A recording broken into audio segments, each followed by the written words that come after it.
Have you ever heard a voice that captures the soul of the borderlands, the dusty fields of South Texas, the ache of lost love and the grit of second chances? That's Freddy Fender for you, a man whose music blended heartbreak with hope in a way that still resonates today. Born into poverty, he rose to stardom, faced devastating falls, and fought his way back multiple times. His story isn't just about hits on the charts, it's a raw narrative of resilience, cultural fusion, and the human spirit. If you're drawn to tales of underdogs who defy the odds, stick around.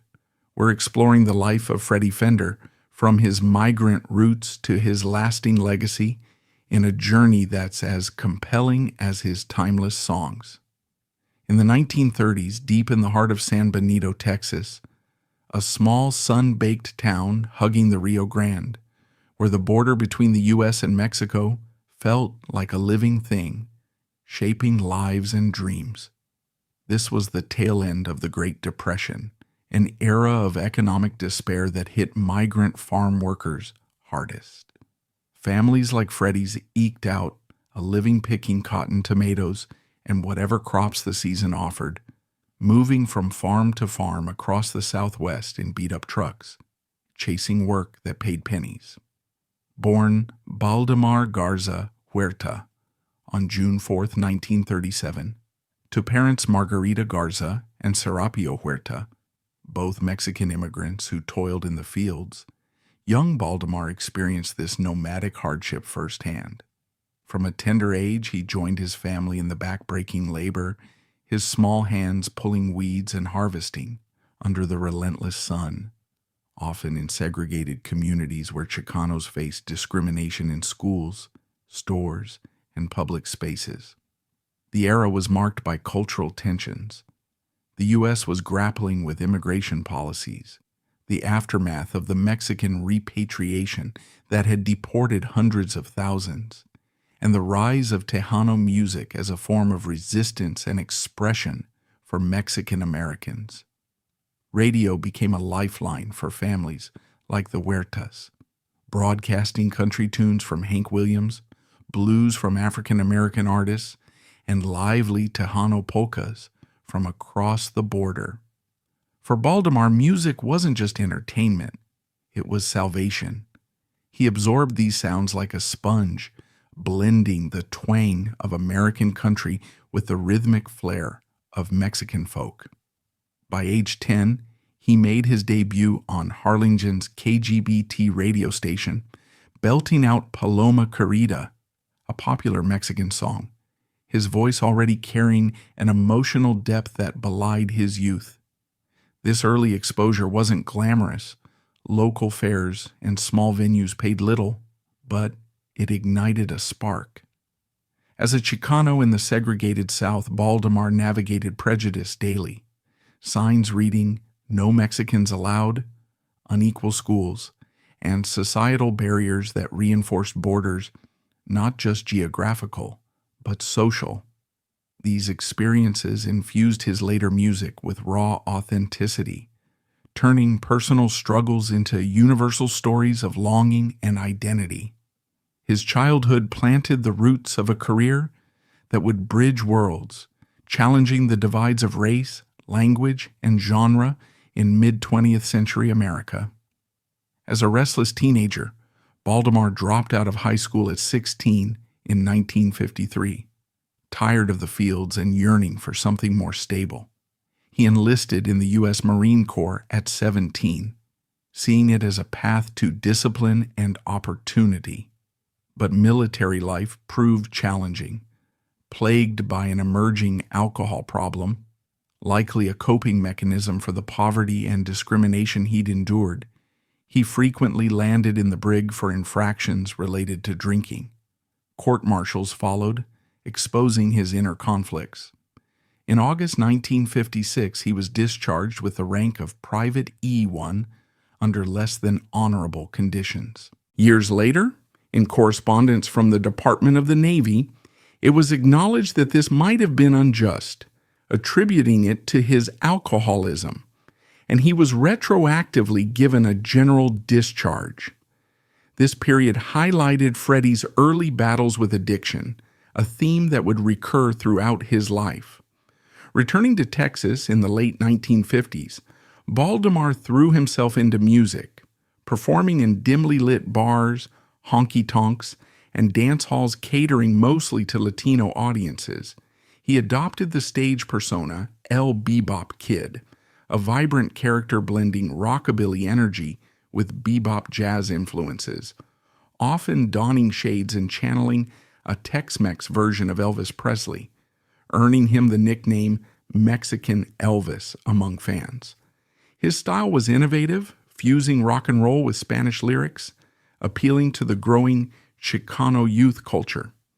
In 1957, he achieved modest success in Mexico and South America with covers like Elvis's Don't Be Cruel, reimagined as No Seas Cruel, Harry Belafonte's Jamaica Farewell, and his own Spanish take on Hank Williams's Cold, Cold Heart, titled Tu Frio Corazon. He became known for his rockabilly flair under the alias Eddie Con Los Shades, performing high-energy sets that drew crowds eager for this cultural mashup. To broaden his appeal beyond Latino markets, Baldemar legally changed his name in 1958 to Freddy Fender. He chose Fender after the famous guitar and amplifier brand, symbolizing his musical passion, and Freddy for its catchy alliteration, believing it would sell better with gringos, a pragmatic nod to the industry's biases. Relocating briefly to California, he continued honing his craft. The breakthrough came in 1959, when he wrote and recorded Wasted Days and Wasted Nights, a poignant blues ballad about regret and lost love. Signed to Duncan Records by local club owner Wayne Duncan, the song became a regional hit, climbing charts in Texas and hinting at national potential. It captured Freddy's signature sound, soulful vocals over a swamp pop arrangement, influenced by Louisiana artists he'd encountered. But success was short-lived. In May 1960, while touring in Baton Rouge, Louisiana, Freddy and bassist Dean Scott were arrested for possessing a small amount of marijuana, reportedly just 2 joints. In the pre-civil rights era, drug laws were draconian, especially for minorities, and Freddy, as a Latino musician, faced harsh sentencing. Convicted, he received a 5-year term, but served nearly 3 years at the infamous Louisiana State Penitentiary at Angola, known as the Alcatraz of the South for its brutal conditions, chain gangs, and history as a former plantation. Angola was a maximum security facility housing 5,000 inmates, many serving life sentences under grueling labor in the fields, eerily mirroring his childhood migrant work. A little-known detail: during his incarceration in 1962, Freddy recorded an album titled Freddy Fender, recorded inside Louisiana State Prison. Later released by Gusto Records in 1975 to capitalize on his comeback. Strangely, the recordings lack any crowd noise or applause, sounding more like studio sessions than a prison concert, adding mystery to this overlooked chapter. Fellow inmates later recalled Freddy performing for them, his guitar and voice providing rare moments of escape in that harsh environment. Released early in 1963 through the intervention of Governor Jimmy Davis, a country singer and songwriter famous for You Are My Sunshine, Freddy's parole came with conditions. Some sources claim he had to avoid music entirely, but in a 1990 NPR Fresh Air interview with Terry Gross, Freddy clarified it was to steer clear of venues serving alcohol, which severely limited his gigs. Post-prison, Freddy returned to Corpus Christi, Texas, far from the spotlight, determined to rebuild his life after the harsh years at Angola. Released in 1963, he initially spent a brief period in New Orleans, immersing himself in the city's vibrant music scene but keeping a low profile to comply with his parole restrictions. By the mid-1960s, he had settled back in South Texas, where he took on steady work as an auto mechanic, repairing cars in local garages to support himself and provide the stability he craved after the chaos of incarceration. To further his personal growth and perhaps channel his experiences into helping others, he enrolled at Del Mar College, a community college in Corpus Christi, where he pursued studies in sociology.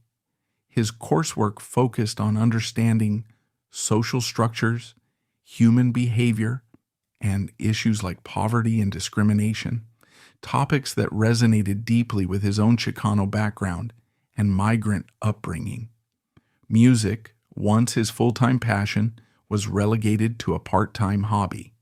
He performed only on weekends at small local venues, such as family gatherings, church events, or modest dance halls that didn't serve alcohol, adhering to his parole terms. These gigs were low-key, often unpaid, or for minimal compensation, but they kept his voice and guitar skills sharp, allowing him to test new material and stay connected to his roots without risking his freedom. This rebuilding phase lasted through the entire 1960s, a decade marked by quiet perseverance as Freddy focused on self-improvement and family amid the broader cultural shifts of the civil rights movement and the Vietnam War era.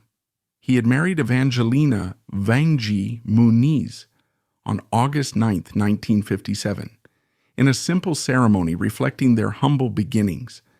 But the strain of his arrest and imprisonment led to a divorce in 1963, as the fallout from his conviction created emotional and financial hardships.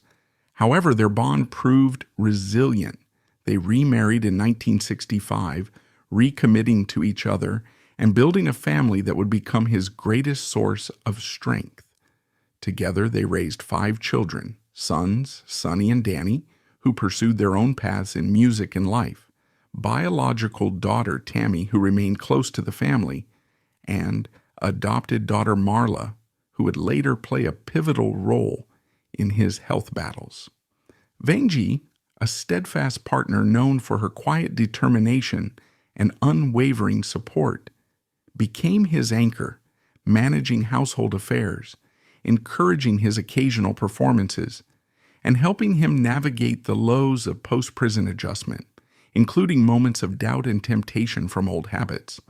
During this time, Freddy also dabbled in acting, appearing in small, uncredited roles in local theater productions or low-budget films shot in Texas, which provided a creative outlet and a way to explore storytelling beyond music, though he prioritized stability and family over pursuing Hollywood dreams aggressively.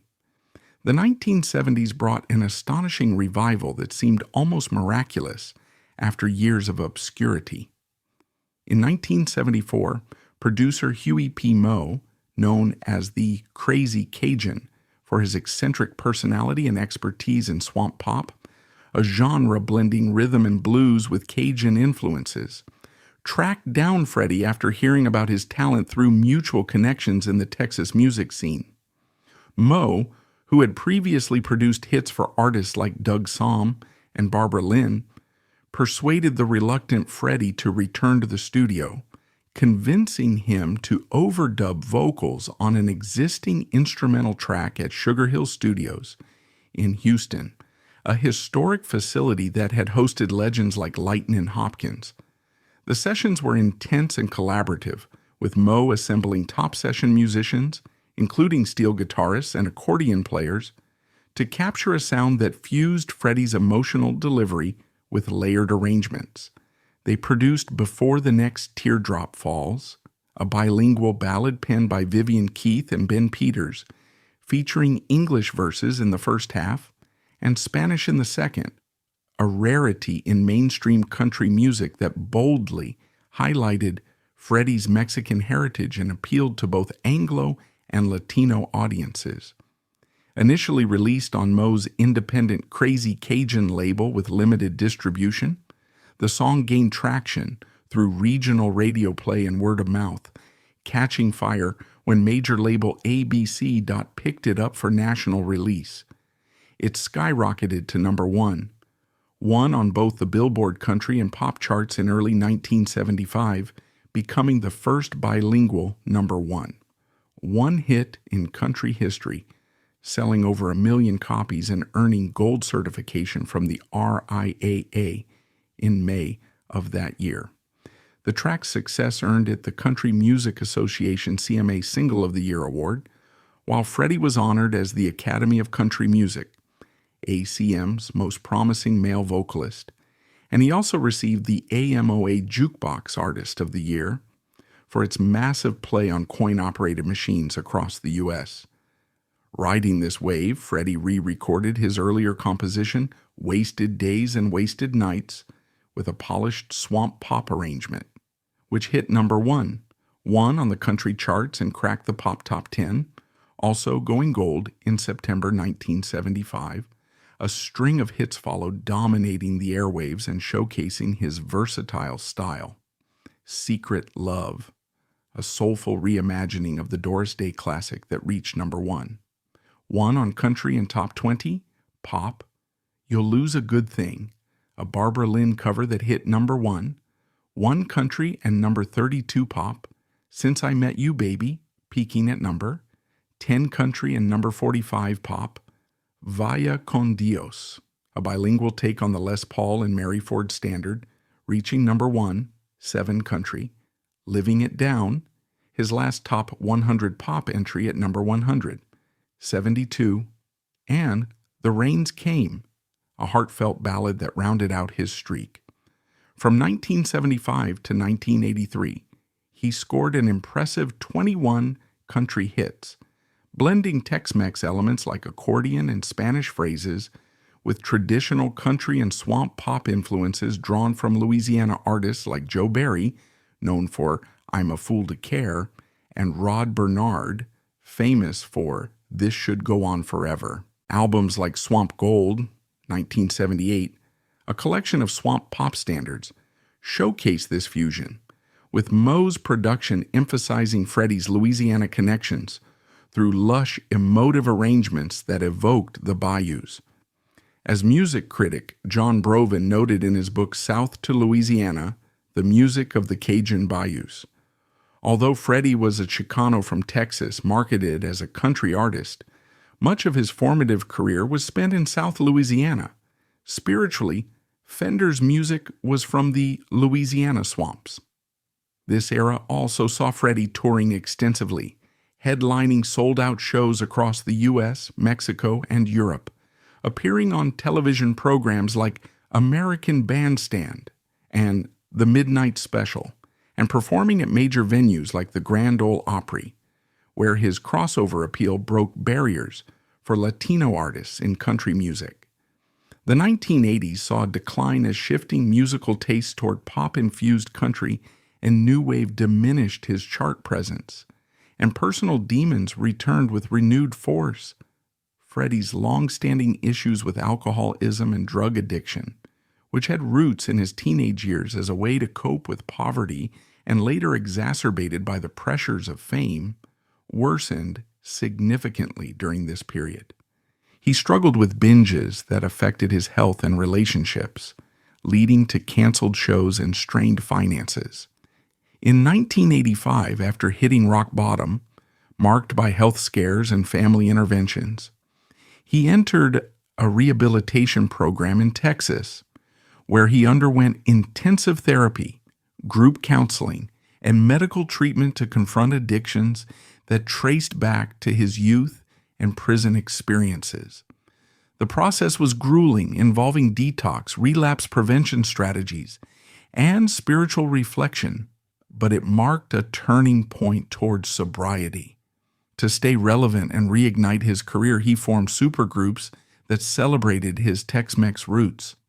In 1989, teaming up with fellow Texas music icons Doug Sahm, of Sir Douglas Quintet fame, Flaco Jimenez, a renowned accordionist, and Augie Myers, keyboards, he created the Texas Tornadoes, a band that masterfully mixed conjunto polkas, Tejano rhythms, R&B grooves, country twang, and blues soul. Their self-titled debut album in 1990 reached number 1, 5 on the Billboard country charts, featuring hits like Hey Baby Que Paso, and earning a 1990 Grammy for Best Mexican-American Performance with the track Soy de San Luis, a lively conjunto number. Freddy quipped in a 1990 People magazine interview, capturing the group's humorous spirit, "You've heard of New Kids on the Block? Well, we're the old farts in the neighborhood." The Texas Tornadoes toured vigorously, performing at high-profile events including President Bill Clinton's 1993 inauguration ball in Washington, D.C., where they brought Tex-Mex energy to the national stage and released 4 albums: the debut, 1990, Zone of Our Own, 1991, with tracks like Is Anybody Going to San Antone, Hanging On by a Thread, 1992, and 4 Aces, 1996, before disbanding following Sam's death from a heart attack in 1999. In the late 1990s, Freddy joined another all-star ensemble, Los Super 7, alongside David Hidalgo and Cesar Rosas of Los Lobos, Flaco Jimenez, Ruben Ramos, Joe Ely, and Rick Trevino, creating a collective that explored Latin American musical traditions. Their 1998 self-titled album blended boleros, rancheras, and cumbias, winning another Grammy that year for Best Mexican-American Performance, with standout tracks like El Canuero, showcasing Freddy's emotive vocals. Solo work continued amid these collaborations. In 2001, reverting to his birth name to honor his origins, he released La Música de Valdemar Huerta on February 12, 2002, a heartfelt collection of classic Mexican boleros and huapangos from his childhood, including standards like Piel Canela, Rayito de Luna, and Perfidia, performed with acoustic guitar and subtle orchestration that highlighted his matured, velvety voice. The album, produced with a focus on authenticity, won his 3rd Grammy for Best Latin Pop Album in 2002, marking a poignant return to his cultural roots. Joe Reyes, a guitarist and collaborator on the project, praised it in interviews.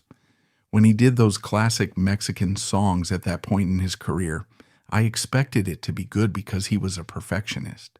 But that recording was done so beautifully. His voice was perfect. I'm really proud that it went back to his roots. Freddy also ventured into acting more prominently, drawing on his life experiences for roles that often reflected themes of struggle and identity.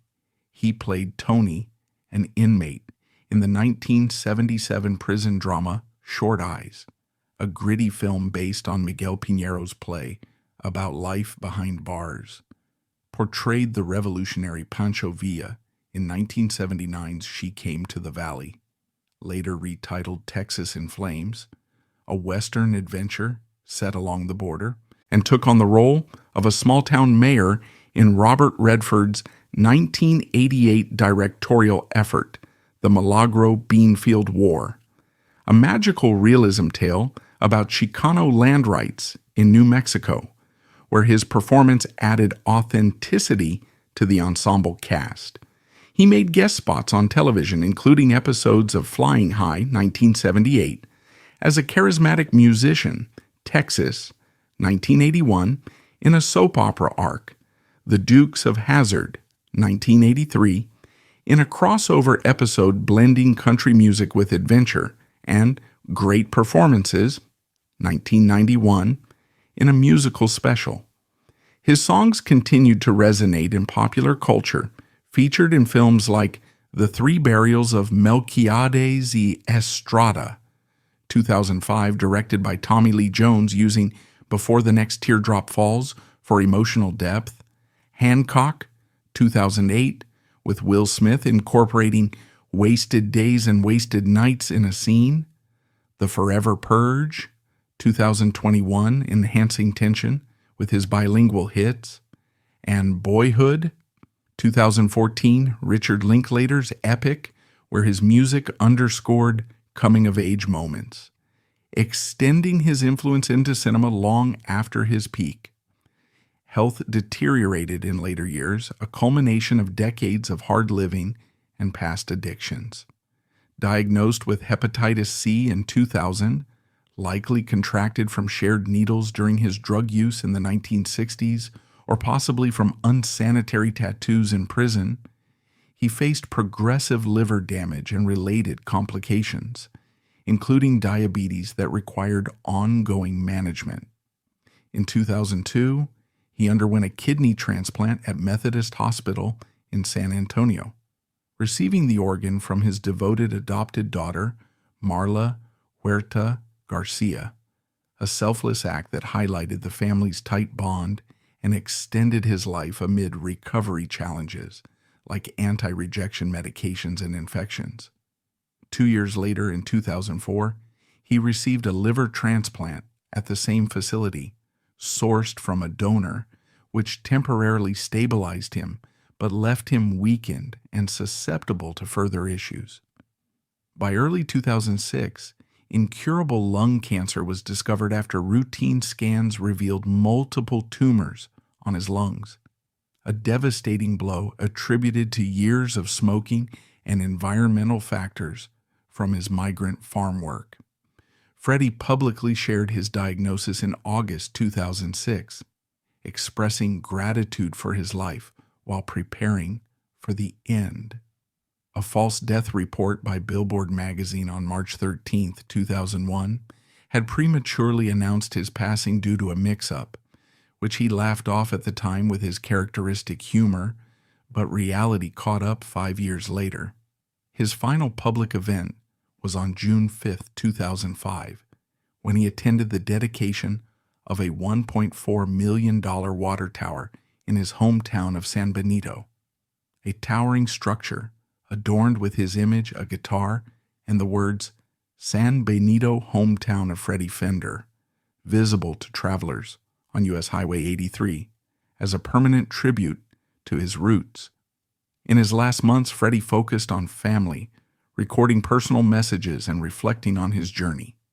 He was discharged from a Corpus Christi hospital on October 12, 2006 to spend his remaining time at home, and on October 14th at age 69, Freddy died peacefully in Corpus Christi, surrounded by Vanjie, his children, and loved ones, succumbing to complications from lung cancer and organ failure. Freddy's legacy reverberates culturally and beyond, enduring as a symbol of perseverance and cultural fusion nearly 2 decades after his passing. From the cotton fields of his youth to Grammy-winning stages, he pioneered pathways for Latinos in country music, breaking ethnic barriers and inspiring subsequent generations of artists like Selena, who cited his bilingual hits as influential, Bad Bunny, whose genre blending echoes Freddy's innovations, and modern Tex-Mex acts such as Los Lonely Boys and Grupo Fantasma, who incorporate similar hybrid styles. His unique fusion of Tejano, country, rock, and swamp pop define borderland identities, influencing genres from traditional swamp pop in Louisiana to contemporary Latin pop and even alternative country, with artists like Calexico and the Mavericks drawing from his sound. Politically, his prison tale, stemming from a minor marijuana possession charge in an era of racial bias, highlights ongoing issues of drug reform and equity, serving as a cautionary example of how outdated laws disproportionately ruined lives, especially for minorities.